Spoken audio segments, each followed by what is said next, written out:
This is the Relevant Podcast.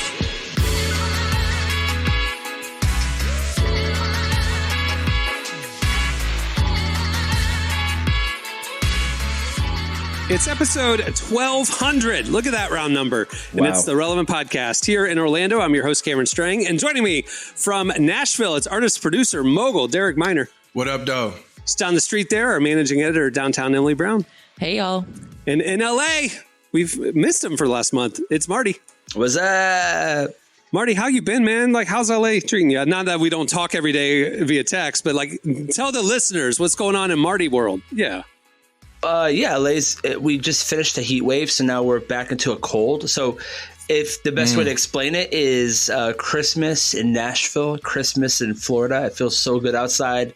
It's like 68 all day, so I'm very blessed right now. It was 105 a week ago. It was. And now it's 68. I'll be honest with you, I was totally, when it's hot, I don't want to do anything. I just don't want to. I want to be inside, lock me inside a room that's air conditioning. I can't live without it. But now that the air feels good, I want to be outside all day. I want to work. I'm creative. Like I was telling my wife, I'm not creative when it's hot. Like I just can't. Now, Florida hot is different than California hot. Florida hot, you can go outside and you still feel okay. But when it's like 106 degrees, you feel like you're stuck in like an oven. It's just the dry heat. It's really weird. I can't explain how it just deflates you. It just kills you. It kills your whole vibe. I think it's funny, the people who live in low humidity climates when they land in Orlando and they walk outside the airport, and I don't care what temperature it is, just the fact that we have humidity, everybody like freaks out. Their hair frizzes, all this kind of stuff. When I go to dry climates, because I'm so used to this, I don't use lip balm. I don't use moisturizer. We got wet air, you know. I go to dry climates. Lotion air. It's like, man, I'm hacking up blood. How do people live like this? Yeah, it is man. like, it's different. Yeah. It's lotion air out here, so in Florida, and so it's no longer. At one point, it was 107 all day long. Imagine driving like that, 107. And my dog, I had to wait for my dog, the sun to set to even walk my dog. Like his feet can't walk on the pavement. It's so hot. I've never experienced anything like that before, so it was a nightmare. But I don't know. Maybe Nashville's humidity is a little bit different than Florida, but I ain't been outside in 3 months. I ain't gonna even hold you, not unless I had to be. Derek, the weather's been great. Well, now I have, like the past 2 weeks. It feel like it's lightened up. But man, when we was having hot boy summer in Nashville, your boy was in the crib. I under the AC, feeling like I was in prison. Good. Like I ain't gonna lie. Uber Eats everything.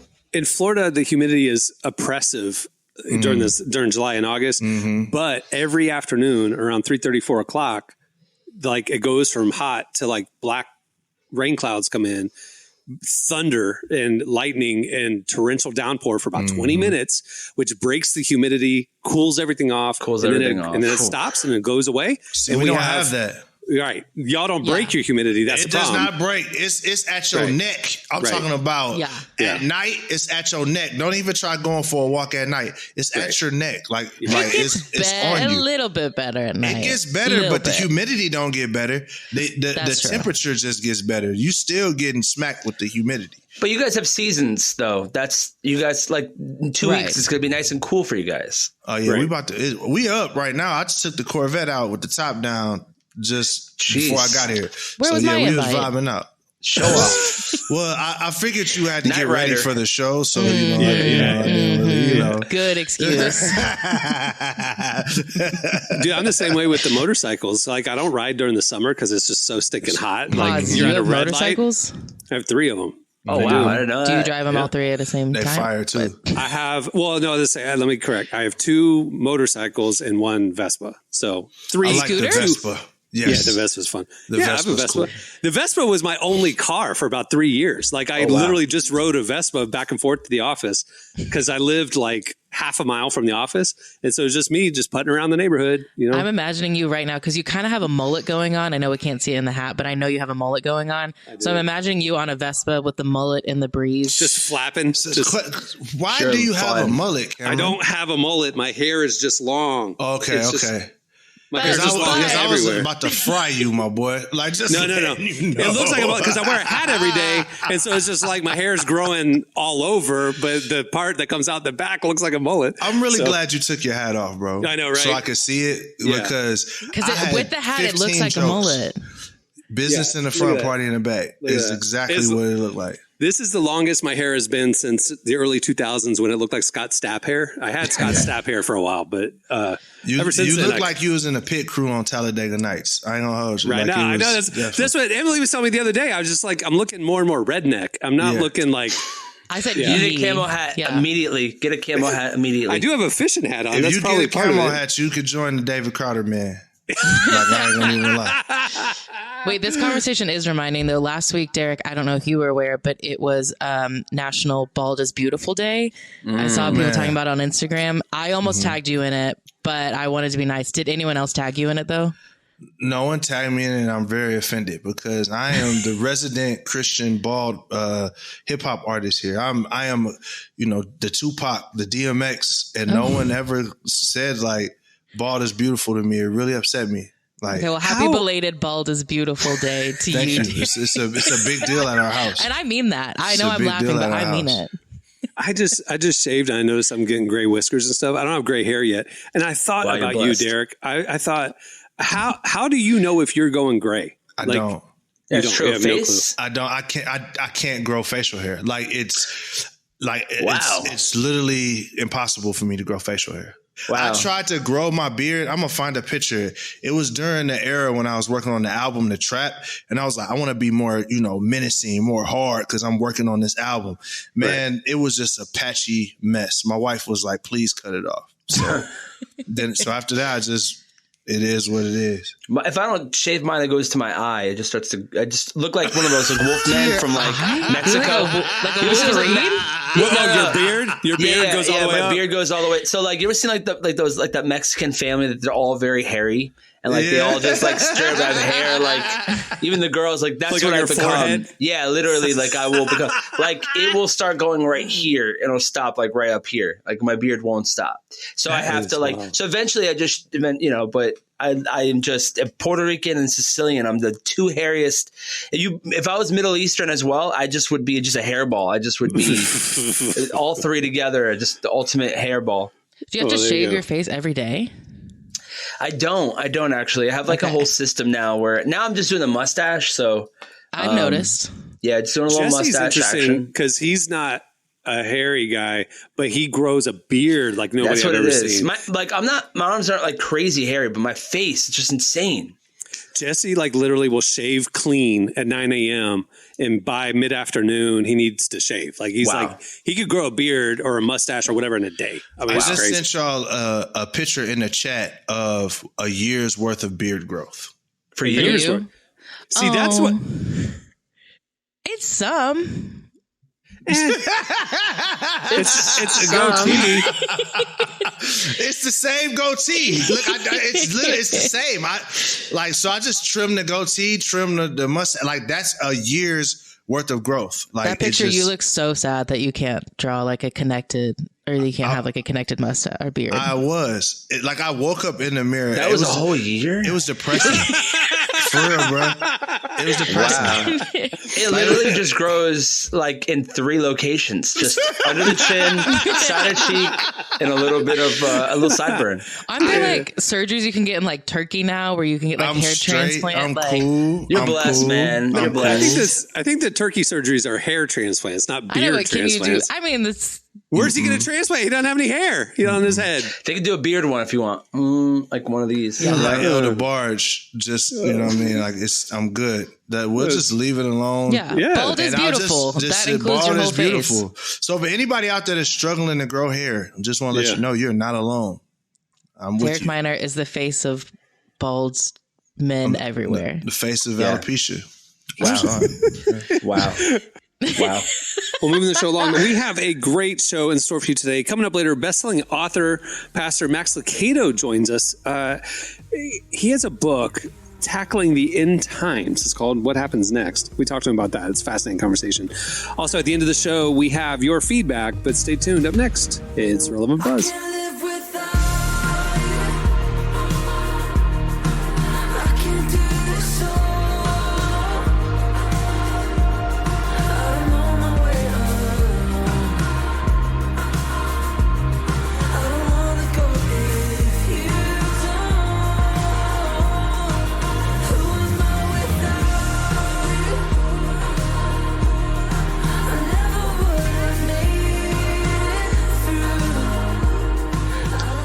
You're listening to Aiden King. The song is Without You. Put this at the top of your must-read list. A brand new novel, American Prophet by Jeff Fulmer. In American Prophet, Peter has a dream revealing the outcome of the presidential election and feels compelled to share it with whomever will listen. As dreams of other major events keep coming to Peter and keep coming true, he soon gains notoriety and is heralded as a modern-day prophet. Along with all the hype Peter receives, also come the naysayers, including his chief critic, the President of the United States. Conspiracy theories and violent threats force Peter to go on the run, driving him deeper into the heart of a divided nation. Through it all, Peter strives to remain true to his calling wherever it may lead him. It's the thrilling story of someone who discovers they have the unique gift of predicting significant future societal, political, and natural events, and the backlash that follows with that gift. American Prophet's on sale now on Amazon, Audible, and Apple Books. Just look for American Prophet by Jeff Fulmer. Okay, it's time for Relevant Buzz. Tell us what's happening at the intersection of faith and culture this week, Emily. Yeah, the first thing I want to talk about is SNL, which is finally back this month. It's premiering September 28th, and it is their 50th season. Wow. Which is kind of a big deal. And they announced their first 5 weeks of hosts and musical guests. So kicking it off is Jean Smart hosting with Jelly Roll performing. Hold on, remind me. I'm bad with names. So Jean Smart, is she the lady from Hacks? Yeah, she's the blonde older actress from Yeah, Hacks. the older comic in Hacks. Yeah. Okay, She's very funny. She's very funny. So I think she'll do well. And then Jelly Roll. Derek, I think you know Jelly Roll, right? You're a fan of him? Yeah. Jelly Roll's cool. We know of each other. He's having the year of a lifetime. Dude, Jelly Roll, I follow, local venues and stuff like that. He played on Tuesday night. He sold out the Kia Center downtown, like 20,000 people on a Tuesday night. Jelly Roll. People don't even go on tour on Tuesday, so that's amazing. That's what I'm saying. That's why it's Monday, notable. Monday, Tuesday, Wednesday. You're not going on tour. It's like Thursday, Friday, Saturday, Sunday. But see, in Orlando, we get a lot of like Tuesday, Wednesday, Thursday dates because they're going to hit us on their way to Miami. So so Friday's Miami. So we get them on Wednesdays or whatever. But Jelly Roll is here on Tuesday, sold out 20,000 people. Wow, I was like, incredible. I'm not a country guy, but that's crazy. Yeah, he's crushing it. Yeah. Well, he's kicking off SNL's 50th season, which is exciting. But the week that we're really excited about is the second week because they're bringing back Nate Bargatze. Oh, wow. I love That's him. crazy to me. Yeah. Exciting. Yeah. He is by revenue the biggest comedian in the world. He is in the last 2 years sold more tickets than any other comedian arena. I mean, his tour is arenas, and he's doing 3 or 4 a week. Didn't even for the know. last 2 years, selling them all out. It's crazy. It's crazy. He is all over my algorithm, and I have in the last year become a big fan. I know you guys know him. I didn't know him. Yeah. But just watching him, there's at one point I just went on like a fix. I was watching just his little TikToks like left and right, just laughing, dying, and then trying to pass him off as my wife so that she like I tell my wife the joke sometimes to be like, hey, what do you think about this joke? And she was like laughing, and I didn't tell her that I stole his joke. So thank you. Yeah. So he's helping your marriage, is what I'm hearing. Thank you. He surprised me when they cast him last year because his whole thing is like droll kind of like muted kind of humor. So I didn't know how he would do in sketches, and he nailed it. It was hilarious. He's One of my great. favorite ones of all time. But he was on during the writer's strike, so they were having like stand-up comedians be the guest because actors were kind of like boycotting, right? So like he was like the fill-in, but he did so good. Now season 50, he's week 2. I'm so happy for him. You know what? He's a great writer, and that's really what it is. He's an incredible writer, and so he could put himself in any scenario. And the scenario he writes for himself is, I could see him totally having like a TV show or like bigger. It's always, these comedians are just, when you know how to write, you can dictate your whole life.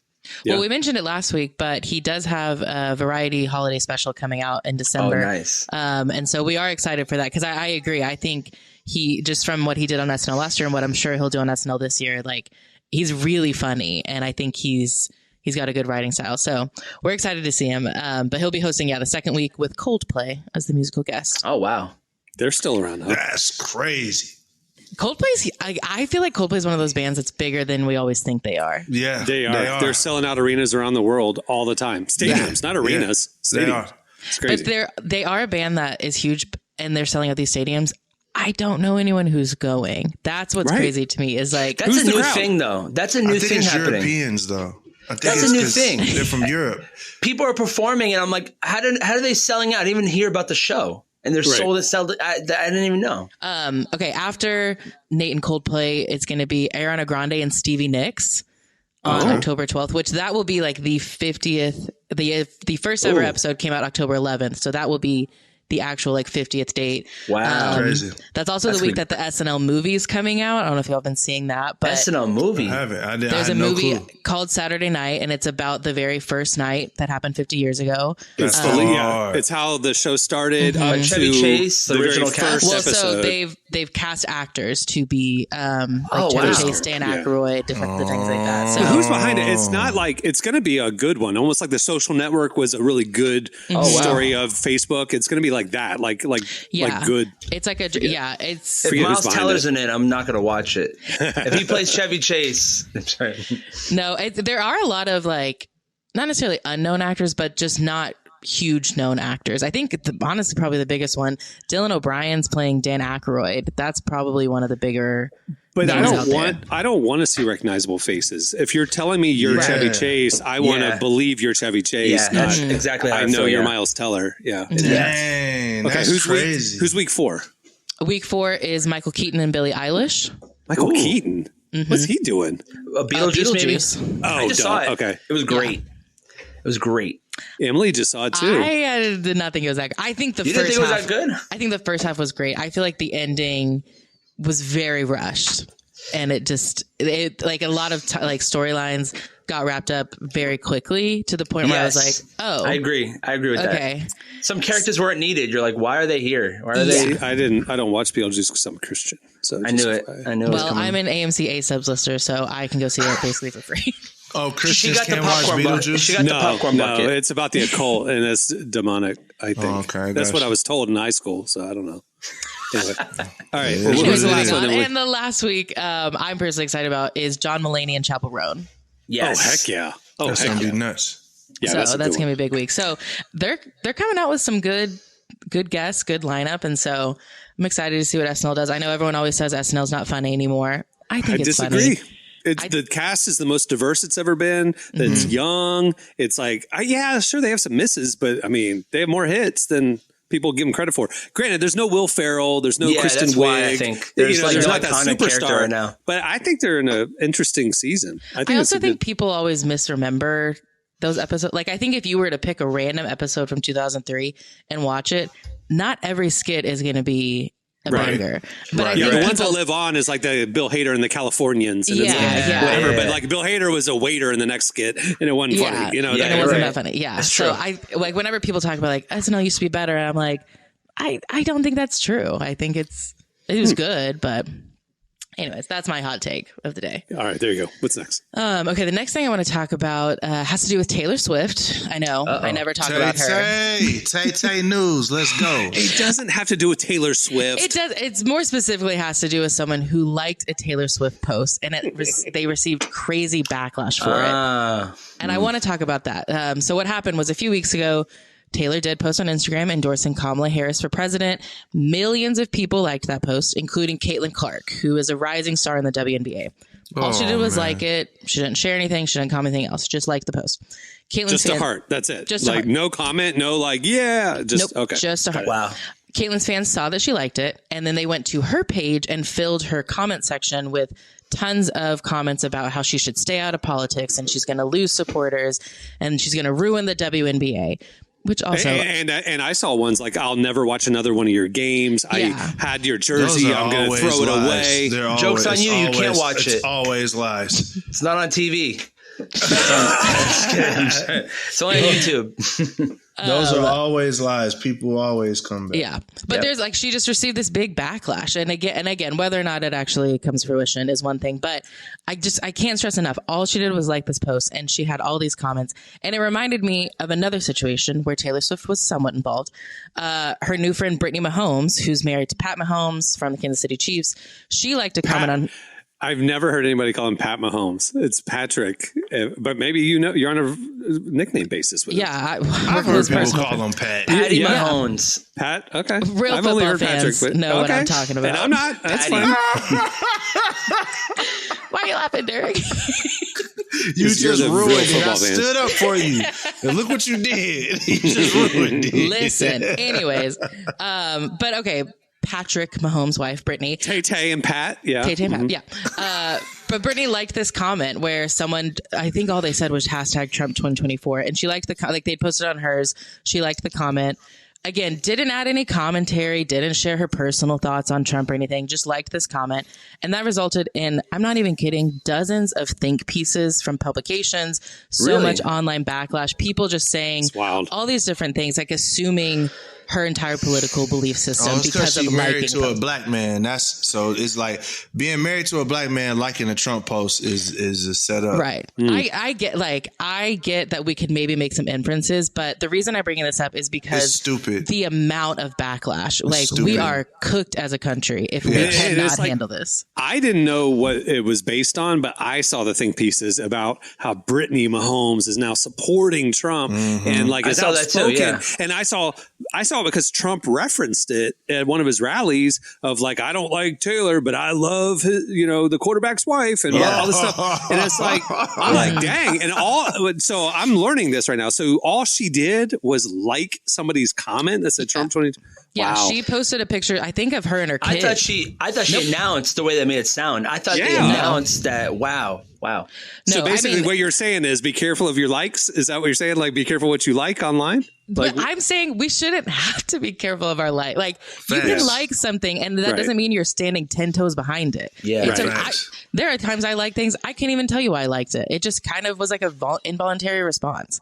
Well, and Caitlyn, right? Didn't she? She had to respond to it, right? Yeah, the press asked her about it like a few days later, and she said she did it because she liked that Taylor was encouraging people to vote with her platform. Right. So it had nothing to do with Kamala, right? And honestly, Caitlyn maybe does like Kamala. I don't know. Who cares, right? Who cares? Or care, right? Exactly. Yeah. She's not talking about it. Who cares? But it's just, I think like it is not good for the future of our country if people can't like an Instagram post without creating this like wave of backlash. Like that's why we've got to be better. People just want to be outraged. That's it. We're an outrage culture. We're looking for stuff to be outraged. Yeah. I think we're addicted to being in conflict. Yes. Like it's almost like if there hasn't been a conflict, we're like the internet's dead. Let's go find something to be mad about. Yeah. Like just it's an addiction. I don't think we ever got off of the train from 2018, 2019, 2020. So now it's just anything is a conflict. Right. And TikTok is like pushing, like my algorithm, a lot of it is like upsetting content. They're getting it just makes you stay on the app. It makes you want to see part 2, part 3. Okay, so to explain that, because that's not my algorithm. What kind of upsetting content are you talking about? Yeah, so you'll have stuff where it's like part 1 of a video and not a part 2. So it's like, hey, this lady stole from a store, and it's like, this person was falsely accused, or this. It would be like some type of scenario, and then you want to see the ending of it. It just upsets you. So like the ones where they're like they arrest a shoplifter or somebody gets pulled over, that type of stuff. Yeah, stuff like that's like a piece of it. It's just like people situations. Like I do watch those. There's I watch a lot of car situations where it's like a car. They have the dash cam. There's a lot of stuff like that. Anytime there's an injustice, I love watching the Karens who like are belligerent with the cops when she gets pulled those over. Are great. And it's like 7 parts of her basically going from a normal little traffic infraction to getting full on arrested. It's So this is interesting what you guys are talking about, because I just heard of a theory, and I'm going to go on, we'll put my conspiracy theorist hat on. Jesse's not here, so I'm filling. Have you guys ever heard of the dead internet theory? No. Mm-mm. The dead internet theory is that most of the internet is just bots. Oh. It's just, it said in 2015, 2016, the internet changed when people started doing that. And most of these bots are just high language bots. So Cameron sent a video yesterday of like people where you could feed this AI topics and it'll spit you out a podcast. So think about it. If that's what we're getting now, so that type of high intelligent AI has been around for a long time. So when and I remember this because I remember at a time when, you know, I said a couple things that people didn't like. If you go to their pages, like the pictures would be like warped and weird looking. They'll have the same, and you could take that same comment that they said, and you could find like 5,000 other people that said the exact same words. And the dead internet theory is that most of the internet is bots. It's just more bots and more AI than we think than it is actual human beings participating. I've heard this being talked about. I didn't know the name of it, but I've heard this being talked about. And it was specifically like somebody like Aiden Ross or somebody who's like an influencer. And it was a thing of like, it was Andrew Schultz. And they were talking about on that podcast. I watched this discussion and it was, the guest was talking about this. I saw the same thing a couple of days ago. And he was saying like this person would post something and you'd have to watch the video 30, 45 seconds, whatever minute to then know what it was about and respond to it. But the second it would be posted, he would be flooded with comments about the video that there's no way in that time frame they even saw it. And then they started to look back at what accounts, and no matter what it was like they were following, and wherever he posted or wherever he showed up, like these same accounts were like on him and negative and whatever. And they realized like this is a straight up bot account, and it's like almost like assigned to him to like make him look bad and tear him down and like tear down his content. And it's just like, it's wild, but that is very, very prevalent for sure. Wow. And honestly, I think that could be part of what's happening here too. Like some of those comments and stuff could be bots who are just trying to, they look for any Trump stuff and then they're just inciting division. Because like, I think from just the conversations I've had with people, I don't think Americans like how divisive we are. I don't think we want to live in this like toxic polarization that we have found ourselves in. But I do think maybe we see these bots post things and sometimes we think, oh yeah, let me add my 2 cents into it. And so we add to it. And I think we just, as every individual human, we have to recognize like, I'm going to hold back on this. The divisiveness, that is such a key word. I mean, divide and conquer. So the fact that potentially people who are against America would be investing in dividing America, or like from the grassroots level, like making it more polarized and more partisan and more divided. It's easier to tear down a culture, tear down a country from within.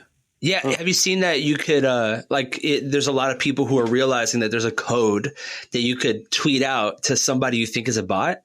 And so there's somebody recently was like, hey guys, I'm realizing that a lot of supporters are all bots. So this person went onto an account that said, I was a Democrat. I'm no longer voting for I'm going Republican. I'm voting for Trump. And the guy responded with like a code. And the person's verified. They got a full picture. You just, tweeting about random things. As soon as you hit the code in, it goes, it would start to like chat. It's like almost like an AI code that was like, hey, reset. So people are saying like, hey, a lot of the people that you're seeing or the people you think are real people on X are not real people. They're all just, waves of bots. And there's certain codes that you could put. I forgot what it was, but the guy was like doing it to like 4 different bots and it worked every single time, where the bot would then tweet like something like a Chat GPT response. Right. Just so it's like they're influencing the race, saying, hey, I was going to vote for, Biden. I think at the time I was like Biden, but now I'm voting for Trump. These are all fake. And they're almost like it's almost like we're convincing people via public opinion what to think and what to believe, or even really what to say. Well, that's the point. The point, if you go back to that Andrew Schultz interview, what he was saying was what's more sinister is having some CIA operative or whatever follow this influencer around and make them tweet whatever, or begin to affect their mental health by sending waves of bots at them for certain things. So like, if you look at like a Caitlin Clark, like, okay, let's make Caitlin Clark or Taylor Swift feel a certain way about a certain topic because they're influential, and then they'll say what we want them to say. So if we give them a negative response to something, maybe they might come out and have to stand for it. So this is high level. We've gone into crazy weeds right now, but I just think, dude, I disagree. I don't think it's conspiracy at all. I think this is reality. Yeah, and I felt that way. That's why, just being honest, like X is really hard for me. Yeah, it's really, really hard for me because it's blatant bots. Like, it's like, you know, at least Instagram pretend that the bots ain't the bots, but X is just like blatant, just trash.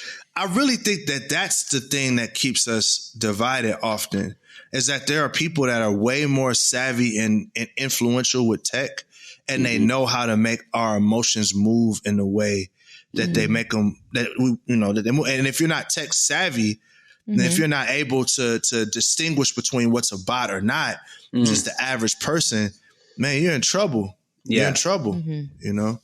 Not discouraging at all. Not at all. Well, let's end this on some real happy news then. Okay, how about I get to the last item?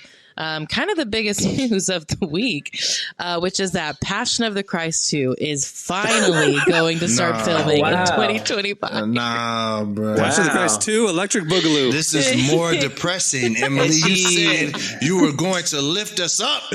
You're not excited for the sequel to the biggest R-rated movie for 22 years later? I'm not. No, I'm not. Deadpool came out, broke the record, and now they're trying to get the record back. Yeah. This joint is going to be like Chronicles of Narnia. Is Mel Gibson directing it? Mel Gibson is directing it. So the reason that they're saying 2025. Who's Jesus? Oh, still Jim Caviezel. Nah, bro. He's like 60 years old. He will he is 55 years old. Nah, bro. And Jesus was 32. They're just going to go from back to like, are they going to just continue the story? Is he in heaven? From what we've seen that they're going to do, it's going to be like immediately after the resurrection. So like, I mean, so yeah, Jesus is supposed to be 33 years old. I don't know if that means they're going to CGI Jim Caviezel's face or if they're just going to pretend like that is what. They don't have the money for that. That's the issue. I'm going to tell you, I hope if Mel Gibson's listening right now, you don't have the technology or money to make him look younger. You need to go with a younger He ain't actor. black, but maybe, you know, he didn't crack. No, like, he did. He's in the Sound of Freedom. He looks. I didn't know who he was at one point. I thought he was the guy from Boardwalk Empire with the snaggletooth. I thought it was him for a second. His faces are so old. He looks all of 55. He does not look like a 33-year-old savior. Which is not bad. He looks good for 55. He's an attractive 55-year-old man. He is not a 33-year-old man. So, I'm sitting there. No, you can't do this. That's not my Jesus. This is dad. This is granddad. I thought it was Steve Buscemi. Dad. That's who I thought it was. I didn't know it was him. I thought it was Steve Buscemi. Oh my God. They both have this like saggy face Steve now. Buscemi as Jesus, yeah. I kind of want to imagine Steve Buscemi.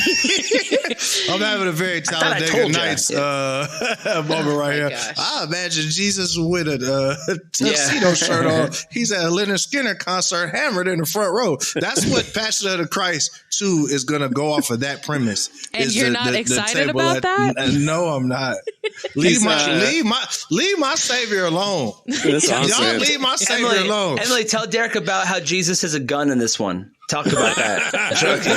He's got an AK-47 and he defends the cross. He got an American flag robe on when he come out. I'm back. Yeah. I'm back, Philistine. Jim has been talking about this for 10 years in different interviews. Yeah. And Mel hasn't been talking about it as much. But Jim says that he's seen the script and that the story is going to pick up at the burial. And so it's going to be like, the spiritual realm of the 3 days. So the whole thing is going to be the 3 days. Jesus goes into hell, gets the keys of death and the grave, comes back. Like, so it's going to be a lot of CG, a lot of spiritual warfare. Can Angel Studio handle this? You said Jesus is going to be strapped up in hell, just going crazy? Supposedly. Can PureFlix handle this? I don't know. Can PureFlix handle this? Leave my Savior alone. Jesus ain't bothering nobody. He died for. We can't do him like this, y'all. He died for our sins. We owe him more than this. Yeah, so they're going to like try to fill in the gaps of those 3 days. So there's a lot of literary leeway they have. Obviously, the Bible didn't fill the gaps exactly. in. That's Right. You have The Chosen doing a great job. No name actors, just doing fine the way they are. Just Chosen actors are building. I trust Dallas Jenkins all day long versus Mel Gibson. They don't have they're just trying to tell a story. Like no one's really super famous, maybe a little bit notable, but like then Mel Gibson's like, you know what? We need the same actor who played, and then he's going to be older in heaven. He's going to have to fight the devil, and then they're going to get everything wrong. Jenkins, help. We need some help. For real. Dallas. Quentin Tarantino is an executive producer. Samuel L. Jackson's going to be in the movie. It's just going to be one of those. So. Again, you guys are telling me y'all aren't excited about this? No, we not. Anyway, we are depressed. The news is they start shooting next year. Mel Gibson is apparently overseas scouting locations right now. He was spotted this week in Malta scouting locations and was telling people that he'll be shooting in 2025. Why y'all can't send a bot army to him? He's just telling people. Leave Caitlyn alone. Send a bot army to Mel. He's just over there telling people, hey guys, I'm working on this Passion of Christ 2, guys. Like, hey. You guys ever heard of Passion of the Christ? Yeah. In the 25 years since then, times have changed. We have The Chosen now. We don't need this movie, I'm about to make a bot army, y'all. Just letting y'all know. If I'm not on a podcast, it's because in the next week or so, it's because I'm busy programming a bot army to harass Mel Gibson and Jim Caviezel. All right. Just letting y'all know. Hey, you're doing God's work. Let's do it. All right. That'll do it for Relevant Buzz. Make sure to check out relevantmagazine.com every day where we are covering more stories like that, the intersection of faith, culture, and everything in between. Thanks, Emily. Stay tuned. Up next, Max Lucado joins us. I'm a soldier in my Kobe ass where I'm keeping my composure. Doug set me down, told me hold it, boy, stay focused. Don't kill but arenas, ain't no wizards or no potions. This is not your regular little rap, this my devotion. Yeah, ain't no demon I can hang. Watch them shiver like don't say that, you know the name. Jesus Christ is in my palate, spitting gold, no Johnny Dang. I block them demons out, I feel like Hovey Flavor Flav. We crying. You're listening to Hovey. The song is Anxiety. Well, today's show is brought to you in part by World Vision. We all subscribe to a lot of services that make our lives easier and more entertaining. But as followers of Jesus, we should want to seek first the kingdom of God in all areas of life, including our spending. That's why I'm so excited about a new kind of subscription through World Vision. Not one for myself, but for others. It's called Believers for World Change. And when you sign up, you're joining a community of change makers working to help end extreme poverty around the world and here at home. World Vision is a Christian humanitarian organization that works with children, families, and communities to reach their God-given potential, focusing on things like gender equality, spiritual nurture, and access to clean water, education, job training, and healthcare, so the entire picture of poverty can be addressed. Let's subscribe to something new together. Subscribe to World Change today at worldvision.org. Again, that's worldvision.org. Well, our guest today is Max Lucado. He's a Texas-based pastor, an author of dozens of books, and a trusted scholar. Like many of us, Max has been wrestling with some big questions like, are we living in the end times? And what's coming next? What should our response be? Instead of just wondering, he decided to dig for answers. So he sat down with us to share the hope he's found and how he's able to trust in the unknowns of what's to come. Here's our conversation with Max Lucado.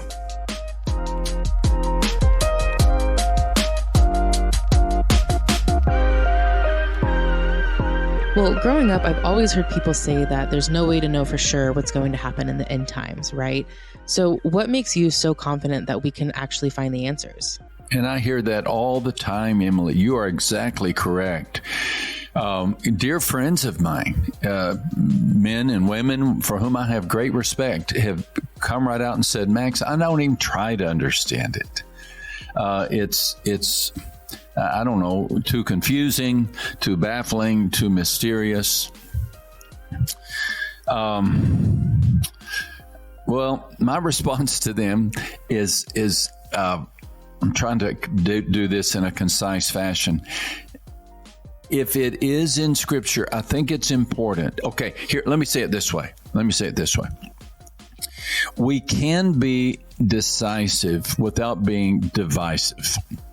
One of the reasons that people don't want to dig into end times is because they have heard other teachers be so doggone opinionated about it that you almost get the impression that teacher knows more about the end of history, end of earthly history, than even Jesus does. And that turns people off. And I get that. So I do think we can develop our opinions and our interpretations, but always do so with, here's my best take, or here's the way I see it, or my best understanding of Scripture. Since this book has been released, as you can imagine, I've received some letters, and a few of them have been pretty harsh, telling me where I misinterpreted certain events in the sequence of end times. And I take those criticisms to heart. I have replied in each case with, I understand. I appreciate your understanding. And I think there's room for us to have respectful, robust disagreement on end times. Where Christians agree is that Christ is returning in bodily form. We agree that the dead will be raised, and we agree that the wicked will be judged and the saved will be secure. On that we can agree. And you're right, Emily. For many people, that's all they want. Well, and that's fine. We're not going to heaven based on what we understand or don't understand about end times. However, I find the topic so fascinating.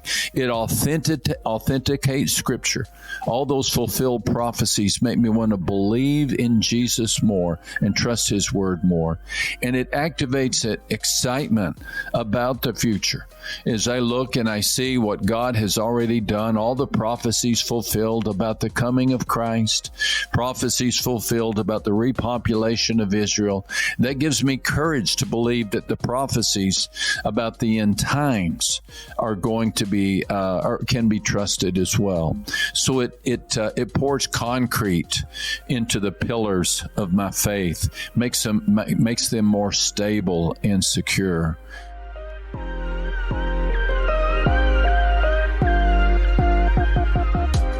Like we said, a lot of pastors seem to avoid this topic because it can be divisive. Why do you think it's important for the church to talk about it anyways? Yes, thank you for that. And I am a pastor. I have been since 1979. And I find that confidence about the future grants courage in the present. And if we can help our church members grapple and wrestle with some of these prophecies about the future and do so in a way that does not scare them but prepares them, then we're doing them a great favor. We're equipping them to face the future. I'm really not afraid of what's next. I'm really not. I do believe that there will be an ultimate judgment. I do believe that sinners will stand before a just God. I do believe that my name is written in the book of life, and I will not be judged by my works. I'll be judged by what Jesus did for me. And I do believe that I will hear a well done. I want to hear a bunch, but I'll at least hear one or two, well done, good and faithful servant. So I'm saying all that to say that because I have a framework, a world vision, a worldview when it comes to the future, I find courage in the present. If today is the last day of my life, I'm all right with that. And there's a part of me that would be very excited about that. I never did learn to play golf anyway. Might as well take me to heaven because, never could crack that one. It's a wonderful thing to live with no fear of death. It truly is. And many people are held in slavery by their fear of death.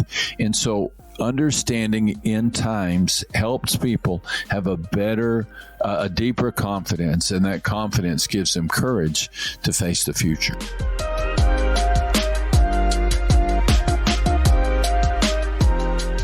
I think a lot of my generation grew up a little scared about the end times because of books and movies like the Left Behind series. what would you say to someone who is afraid of what's coming next? That's a very, very important topic. Security of salvation, absolute assurance of salvation is a gift from our Lord. He said, nobody can snatch them from my Father's hand. And he's talking about us. I firmly hold to the fact that a person once saved is eternally secure. I just deeply believe it. I won't budge on that. I don't think salvation is God's work plus my work. It's all God's work. And he is a good God, and he is a faithful God. And so if a person does not have that assurance, that security of salvation, then what they are doing is basing their salvation upon what God has done plus what they do. And that's called legalism. That may be innocently done. They may have they may not mean to, but they're taking on some of the burden for saving themselves. But we are not saved by what we do. We're saved by what Christ has done. And so this fear that I've not done enough, or I'm not really saved, that's what we have to deal with. Salvation is dependent only upon the work of Jesus Christ on the cross. And your best work has not enhanced the work of Christ. Your worst work has not diminished from the work of Christ. We are saved simply because Christ has heard our prayer, and he has answered that prayer and written our name in the book of life. So if I have that assurance, then I believe I will be excited about what's next. I'll be excited about the rapture. I'll be excited about going into paradise. I'll be excited about returning with Christ to reign with him during the millennium.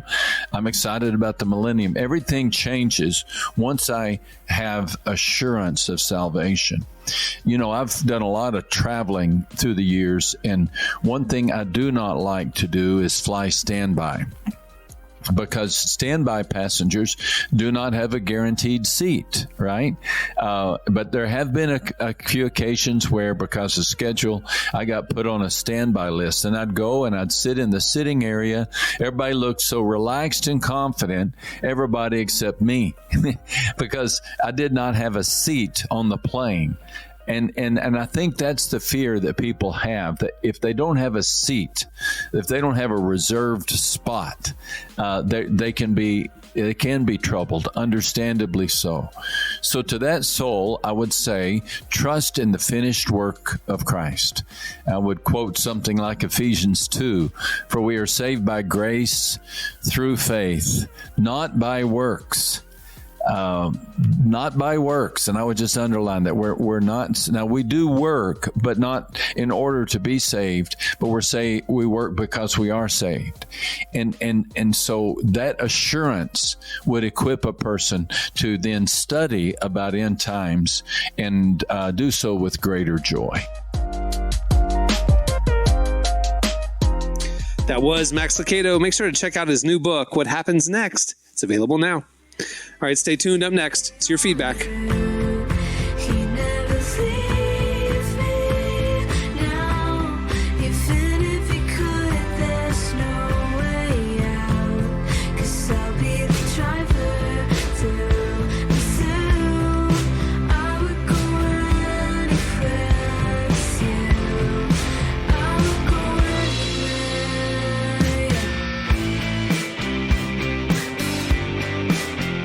You're listening to Soccer Mommy. The song is Driver.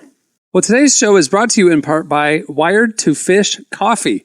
So many companies are not rooted in Christian principles nowadays. However, they do exist. Meet Wired to Fish Coffee. Founded by Christian anglers who are crazy about the love of Jesus for his people, Wired to Fish Coffee gives back 25% of their net profits to faith-based programs and clean water initiatives. Wired to Fish Coffee also offers a smooth, robust taste rivaling any coffee shop brew. Give Wired to Fish Coffee a try today and join a community of people making a positive impact. Use code WeCare at wired2fishcoffee.com at checkout and get an additional bag for free. You can make a difference. Again, that's wired2fishcoffee.com. All right, it's time for your feedback. So last week, we didn't just get feedback from you guys on social media. We got emails about last week. So we did. Wait, I forgot about that one. Yeah. Apparently, y'all don't want to tune in to this lovely podcast for me and Emily's thoughts about reality TV shows we're binging. People were like, this isn't Christian media. You're talking about freaky Mormons and all this stuff. So I was like, oh, sorry. Yeah. It's like, all right. We hear you. Fine. Wow. Anyway, we take your feedback seriously. That's Thank a you bot. Yeah, I don't know. Can bots email? Yeah, bots can email. Yeah, ChatGPT can write you a whole Wait, no, movie. I want that one to be real because they did give me a shout out. They said I was the MVP. Oh, what they say about me? They hated me already. Literally you nothing. weren't They mentioned. only said Emily's the MVP, and all you guys are talking about freaky Mormons and stuff. That was a shot at me because I'm the only one that said that. It's okay though. Hey, look, freaky. Keep going. Anyway, Listen, but the important part is that I am the MVP. Okay, I feel like we skipped you over are. that. Thank You are the adult in the room. You're the adult. The youngest person is the adult in the room. Adult in the room. I know is how it happens. So for your feedback, we asked you for some other crazy reality TV show ideas. You guys hit us up on X at Relevant Podcast. I really do need to cut my hair. This is ridiculous. There's a waterfall happening back there. Anyway, you guys hit us up on X at Relevant Podcast. Here's a few of our favorites. All right, Josh, let's keep it freaky. Let's keep it going. It says, what if there was a wife swap, but for pastors? Like take two pastors from wildly different churches, like a mega church. That's a pretty fun. A tiny church, switch congregations for a month and try to win over the new congregation. I would tune in. So a country Baptist church and like a mega church in the city, like different cultures, different worlds, I like different incomes. Treating people like fans. Like, what if Creflo Dollar and Paul Washer swap wives? Like, that would be crazy. It almost needs to be like for sure different, like two theologically different ones. Oh yeah, it gotta be crazy. I do think it would be a race to see which church riots first, because for sure I would love to see like Joel Osteen's wife, and she goes to like Atlanta. But why is it wife swap? Why can't it be like pastor swap at the church? Yeah, that's true. Preach like the wife swap thing is a lot. Wife swap. You gotta handle the family. That's a lot. You gotta handle the family. Like, just why? be like you take over one pastor takes over another person's church for a month. Did y'all ever watch Wife Swap? Nah, I watched a couple and I was like, this was a lot. I love that show. Shocking. Those people were crazy. You got to be crazy to swap your wife out. That's you know. I like this one from Carissa Draws. Amazing race, but every team is a pair of exes.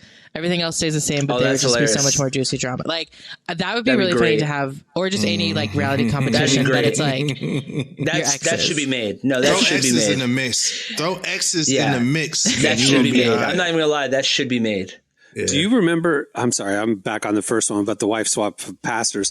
Do you remember back in 2014 there was a reality show called Preachers of LA? Yes, I do. Yeah, Deidre Hatton was on it. Yeah, and whatever. That was a wild show. It changed how I viewed those guys. You know what I mean? I don't know if y'all watched careers too. It hurt their lives, right? Yeah, it was bad. Like seeing that they weren't all the spending, they weren't all like really about the ministry, is about the fame and the money and the whatever. It was I watched one episode and I was like, I'm super good. It was a bad look, man. It was really bad. Yeah. That's what maybe when y'all were talking about the preacher wife swap, I was thinking of like, I kind of don't want to see their houses. And they canceled it, and all those pastors got in trouble too. Like they all look crazy now. I literally, I'm listening to the gospel station on the way to church the other day, and they played Deidre Hatton, and it was a good song. It was a good song. I like his music, but I'm literally remembering him on that show, and I'm going, I know where this music is coming from, and it's just it doesn't hit. I know you were breaking out the Henny when you were. You know what I'm saying? It was too real for TV. That's what it was. It was too real for TV. Yeah, Emily, this is before your time, but it was something. You should look it up. You would like it. I feel like I briefly know what this is, but I don't remember watching it. I need to. It's called Preachers of LA. It was on like mainstream. I forget it was like what the channel Home it was. Shopping Network. It was not.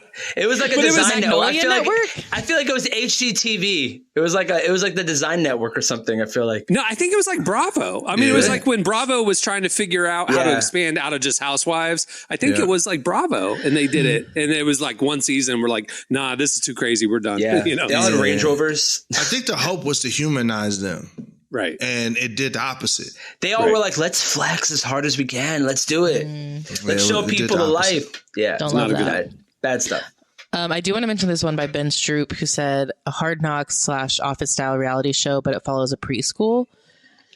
And the reason I think that actually would be really funny is one of my friends texted a picture to our group chat this week of her daughter, who is almost 2 and is in pre-K, and honestly looks like she has been in a baby fight club because she has like bruises and bite marks, and like she got in trouble for biting. Like, these kids are kind of feral. Yeah. They're pretty bad. I've heard nothing but bad stories. You know, my kid's a baby. Preschool is a different level. Yeah. And then like I just can't even imagine like the teachers at the school, like with the things that they could see and tell us. Yeah, it was like 40 kids and one Jamaican lady. Like, that's really what it is.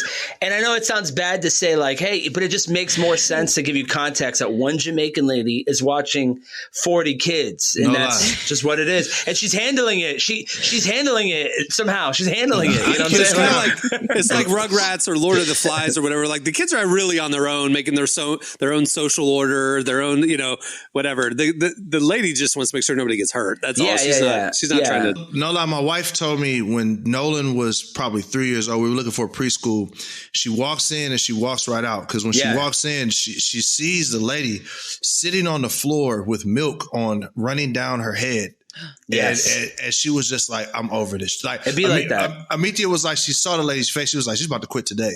Like, I do think preschool teachers should be paid about $1 million for real. It's so sad. Pre-K is like all like minimum wage, and like they're overworked. We really got to start paying those people more. And then if you want to go, it's expensive. Like the one my sister goes to in like the nicest area in Florida, it's like $1,000 a week. $1,000 a week. And the teachers are getting minimum wage. That's the thing. It's like you can't pay them more because the parents can't afford more. Yeah. But then it's just like this cycle that needs to be, you know, they've subsidized farming. Why can't we subsidize like preschool education, childcare, you know? Wow. So, anyway, we'll tackle that problem next week. Yeah. But until then, I got a good one right here. Mascots inside the highly competitive, seriously, world of college mascots. I think this is a great idea. College mascots, like pre-gaming and talking with the head in his hand. And he's like, got to go out there. I've got this competition, you know, and they fight sometimes with each other. I think it would be a great show to see the mascots. It was a movie called Mascots. Well, there was a Christopher Guest mockumentary. I love Christopher Guest, so I will see that. It's one of the best ever. Oh, you're going to love Mascots. I love Waiting for Guffman. All those movies, I love them. Best in show. We were talking about this a few weeks ago. Yeah, Jesse reminded us of it because he had recently watched it. It's all the same. It's Parker Posey, obviously Christopher Guest, the best team in the world. Jim Piddock, Jane Lynch, Fred Willard's in it. I'm going to watch that tonight. I'm a big... Jennifer Coolidge is in it. It's all the usual suspects. What if the show is like tryouts for mascots and you get free college at the end of the show? Like, can you get anything out of being a mascot or like being on a team? College, you can get a scholarship. You can get a scholarship. You can get a mask. What I should have did. I'd have got out there and hyped the crowd up for sure. I had friends at ORU. They were part-time mascots, and they got a partial scholarship. What's the ORU like? It's the Eagle, right? Golden Eagle. Yeah. Golden Eagle. Every Christian school. At my college, we only had one mascot, but we also it's not someone in a costume. They are the mascots. So we were the lumberjacks. So it was literally a guy in flannel, a piece of wood in his face. Yeah, he had an axe handle, whatever, and then ripped flannel shirt. So they just paid a large man to walk around with an axe. Was he burly and a big guy? Yeah, I mean, burly. Did he have a beard? Yep, beard, burly. Dang. Looked like Grizzly a lumberjack. Adams style. That's kind of cool. I wouldn't have been able to get a scholarship over there because I can't grow a beard. That's right. Yeah. It's too bad. I don't know what to tell you. I don't like the discrimination against bald people. I really don't. It's because bald is beautiful. Stop. Bald is beautiful. It has to stop. Like it really does. Who discriminates against bald people? Out here are suffering. You haven't heard my kids, man. Bald people are scary, man. My kids are brutal. Everything is because I'm bald. They roast you. Like it's my mental health is suffering right now. Wrestlers are bald. Everyone who's scary is bald. Because they all have all this beautiful hair. Like Nolan was born with the hair hair on his back and a mustache. Like, so he's been frying me since he was a child. It's your wife's family they get the hair from, so they're good. They're not gonna if your wife if her father has hair, they're good. Man. Does he have hair? And nobody on both sides of my family has hair. Her father had tons of hair. Like, so he had your long kids are locks. set. Your kids are set. They're great. Man, they're locking their hair, braiding it up, doing all kind of different stuff. Yeah, I got Hold on, though. See, this is the thing, is like, I have a brother, right? And the mom thing, I have my mom's hair. My grandfather, my mom's dad died, full head of jet black hair. Mm-hmm. Like, I have a ton of hair. Like, the hairstylist, like, it's mad at me because there's so much she has to thin out, right? And so it's like, my brother, though, takes after my dad's side, and they don't have hair. So it's not necessarily only the mom. It's like, if there's two brothers, so you got to tell your boys, oh wow, one of y'all's all right. Oh, I can't wait till one of them go bald. I can't wait. There's two of you. One is going to have hair. The torture that I'm about to put these kids through, like, it's just, go ahead and put me in jail now, because they're about to be traumatized. If one of them goes bald, all of the trauma they've given me over the past 10 and 12 years. They're going to roast them. They better go to Turkey. That's all I got to say.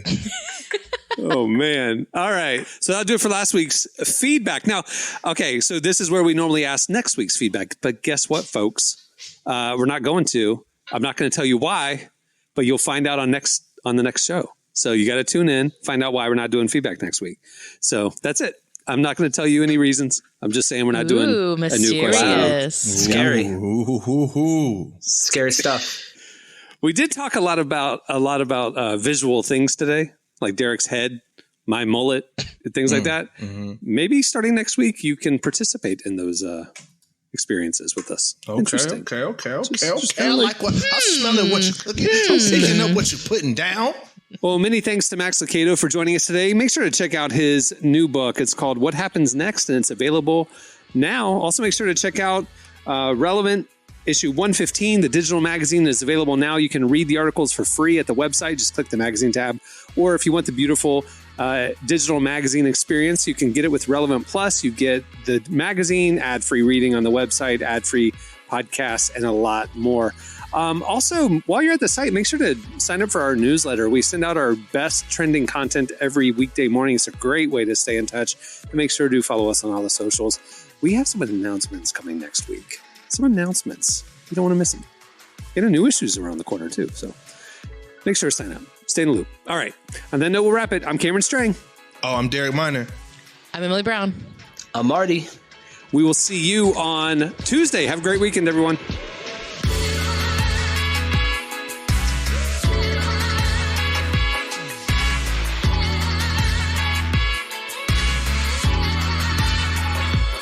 Thanks for listening to the Relevant Podcast. Check out our features, interviews, and news updates every day at relevantmagazine.com. And make sure to follow Relevant on Facebook, Twitter, and Instagram for the latest. For more great podcasts, browse the shows on the Relevant Podcast Network, which you can find at our site. And while you're there, don't miss the all-new era of Relevant Magazine. A new issue releases every other month at relevantmagazine.com.